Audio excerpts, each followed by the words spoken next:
Hello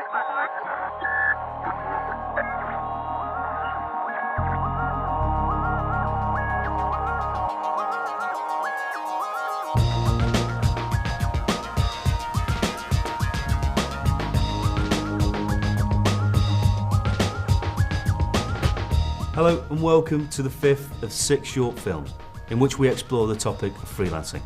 I'm Rob Edwards, I'm a freelance content producer and filmmaker, and I came to freelancing 7 years ago after a decade of employment. But is there a different way? Can you freelance straight out of university as a graduate, or do you really need that industry experience first? Isn't it time for some new perspectives on new ways of working? I don't think people need to wait until they've reached a point like graduation. People who think they've got the capacity to earn a living in the market have got that capacity when they're ready. I don't think people need a degree to actually be able to compete in the market. It's more important to have the right skills and have the right attributes. Working with students is very interesting because I sometimes take students direct from film schools. I also go and see students in their courses. I sometimes do some lecturing. It's very interesting to see that some students want to go into staff jobs, others aren't so sure, and it's interesting to try and advise them into the areas whether or not they should be going into freelance or staff jobs.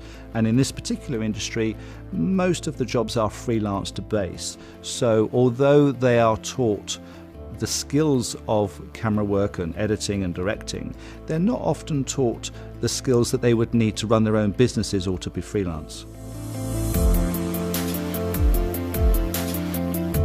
There are now over 1 million unemployed 18 to 24-year-olds. Do they all have to apply for the same jobs, or can they find their own clients, make their own way, and set up their own freelance businesses? My personal advice would just be to go for it. You know, you can a lot of the time get training on the job, and you'll find as well, I think especially within the media community, people are really eager to help. You know, a lot of people started out as freelancers, so I found that just getting straight in with the director and saying, you know, do you mind if I learn from you? You can get a lot of sort of kind of on the job training, just becoming friends with people. So for me, I just kind of jumped in at the deep end, and that worked out well for me. 3 things that I would suggest to students who are thinking about embarking on a career as a freelancer. Book your diary up with networking events. You can never know too many people. That's how you'll find your work. Second thing I would say is train yourself never to be afraid to ask for the right price. A lot of people find it difficult early on to set the right fee. Sometimes it sounds a lot of money, sometimes it is a lot of money. Clients know the going rate. And probably the third thing is be prepared to work probably a 20-hour day for the first 14 years of freelancing, and then you might be getting somewhere.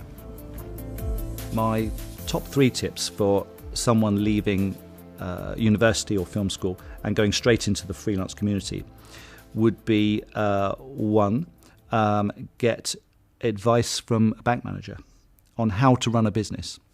It would also be to take advice from seasoned professionals in their chosen industry. Talk to them. Find out what the problems they had, learn from their mistakes. And it would also don't underestimate the fact of that you need to sell yourself. Work won't come to you. You need to go and get work. You've got to show that not only you can do the job, that you can fit in with the work community, and that people will like you. If people like you and you can do the job and you're the right price, you'll get the work.